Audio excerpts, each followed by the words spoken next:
Hello everyone, welcome to History and Culture. The Terracotta Army of the Qin Shi Huang Mausoleum is hailed as the eighth wonder of the world. Its excavation allowed humanity a glimpse into the grandeur of this ancient underground army. An awe-inspiring sight that leaves people in astonishment. However, today, most of the terracotta warriors appear in shades of gray and earth tones. Only a few figures still faintly show traces of their original colors, offering a hint of their once vivid brilliance. Generally, when artifacts buried underground for thousands of years are excavated, they undergo significant changes in appearance, colors fade, surfaces decay, and this is a common phenomenon. The Terracotta Army is no exception. Due to its special manufacturing process, the original colors of the statues quickly faded within minutes of being unearthed, nearly disappearing entirely. In response to this situation, archaeologists could only speed up the excavation process as much as possible. But they were unable to prevent the loss of these precious colors. During subsequent research and conservation efforts, scientists, using microscopes, discovered a peculiar microorganism, resembling white flowers, spread across the surface of the statues. What exactly are these white flowers? What is their connection to the fading of the terracotta warriors' colors? What did the original colors of the terracotta warriors look like? And what efforts have Chinese archaeologists and scholars made to restore and protect these invaluable relics? According to historical records, in 1974, a group of villagers accidentally discovered broken pieces of terracotta figures while digging a well. At that time, they had only dug about 2 meters deep. And since similar artifacts were frequently unearthed in the area, they did not think much of it and continued digging. However, when they reached a depth of about 4 to 5 meters, the situation changed. They discovered a brick-paved floor and bronze arrowheads and bows. Realizing that this was no ordinary find, the villagers immediately stopped working and reported it to the relevant authorities. What they had discovered was the number 1 pit of the Qin Shi Huang Mausoleum's terracotta army.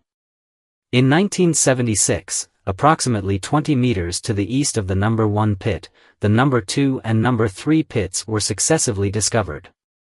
The number 2 pit is about half the size of the number 1 pit and contains fewer statues, but with a greater variety of soldier types. The number 3 pit is the smallest of the three, containing the fewest statues. It is generally believed that the number 3 pit served as a command center responsible for coordinating the forces in the number 1 and number 2 pits. With this, all 3 pits of the terracotta army were brought to light. These pits are actually burial pits associated with the Qin Shi Huang Mausoleum, covering an area of over 20,000 square meters. Among them, the number 1 pit is the largest, containing the most terracotta warriors, around 6,000 in total. The terracotta warriors in the mausoleum are life-sized, with an average height of about 1.78 meters and a weight of approximately 150 kilograms. Each warrior's facial features and expressions are vivid, displaying a variety of different emotions.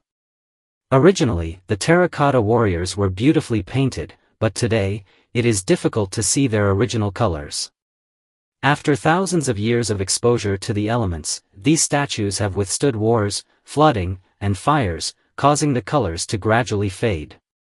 Although they remained in a relatively stable environment underground, once they were unearthed, this stability was disrupted. When exposed to large amounts of air, the terracotta warriors that once retained their paint quickly lost their colors. Even the few statues that did not immediately lose their color saw the paint peel off shortly after. This excavation made it clear that without advanced conservation techniques and awareness, unearthed artifacts would suffer severe damage. However, due to the special circumstances at the time, excavation work on the terracotta warriors had to continue. Unfortunately, conservation techniques were still underdeveloped, and the protection efforts were limited to rudimentary methods, such as covering the statues with plastic sheets on rainy days and using straw mats in the winter. Until 1976, the excavation work was finally stopped due to strong calls from experts and various sectors of society. At that time, the archaeological team began to refill the Terracotta Warriors' pits and started constructing a museum on site. However, by then, the colorful paintings on the Terracotta Warriors had completely disappeared. And the mistakes made during the excavation could no longer be undone. As time passed and society developed, China gradually placed more importance on cultural relics protection, and relevant technological methods continued to improve.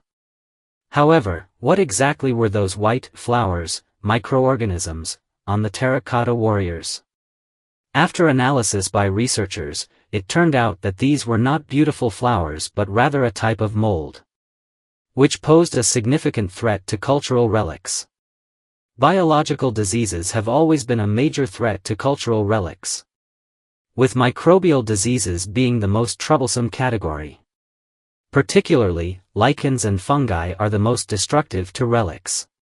The white flowers attached to the surface of the Terracotta Warriors were molds that, under suitable temperature and humidity, could proliferate rapidly, leaving behind white, gray, black, and even greenish stains on the surface of the statues. Even after cleaning, these stains were very difficult to remove completely. Upon seeing this, the experts involved in the archaeological work at the time felt deeply regretful and guilty, realizing that they had not done enough to protect the relics in a timely manner. As a result, they began to focus more on studying how to prevent and control mold damage. At the end of 1988, excavation began in pit number 3. As spring approached and temperatures gradually rose, the mold in pit number 3 began to grow rapidly. White-gray mold spots began to appear on the walls, floor, and the surface of the Terracotta Warriors. Whenever the archaeologists discovered mold, they would immediately clean it, but the mold spots would soon reappear. The Terracotta Warriors, which had already suffered from the difficulty of preserving their colors due to being buried underground for such a long time, became even more difficult to recognize because of the mold's erosion. In order to rescue the Terracotta Warriors in pit number 3 and prevent mold damage, experts and scholars conducted extensive research and analysis, and summarized the causes of mold growth. First, the air temperature and humidity were found to be key factors. Air temperatures of 25 to 30 degrees Celsius and relative humidity above 90% created the most favorable environment for mold growth. Second, tests revealed that the pH level of the walls in pit number 3 was weakly acidic, which was also conducive to mold growth. Third, there was an abundant accumulation of organic matter around pit number 3, providing excellent nutrients for mold. Fourth, the increased activity of visitors led to a rise in the number of microorganisms in the air around pit number 3. With these factors identified, the experts found a breakthrough in inhibiting mold growth.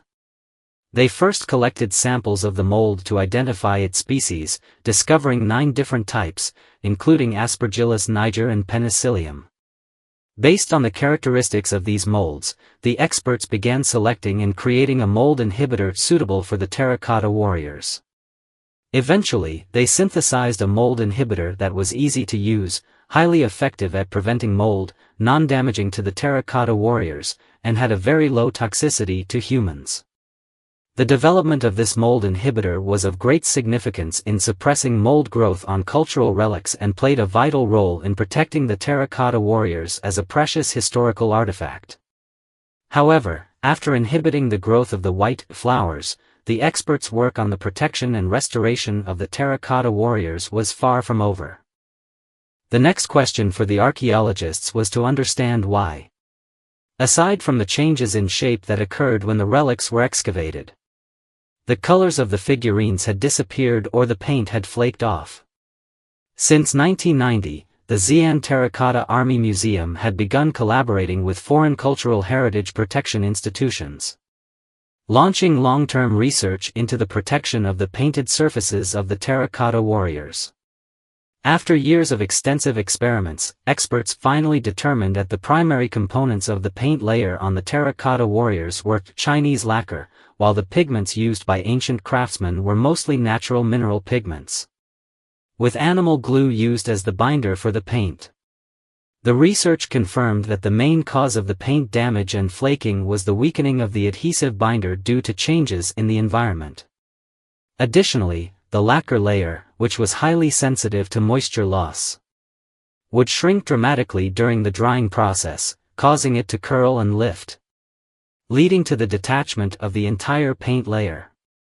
According to comments from relevant historians, with the advancement of technology and ongoing research, the protection technology for the painted surfaces of the terracotta warriors has made continuous breakthroughs, gradually moving towards a more scientific and standardized approach. In the future, more terracotta warriors will be safely unearthed and effectively protected. This is the History and Culture channel. Liking and subscribing are the greatest help and support to us. Thank you everyone and see you in the next time.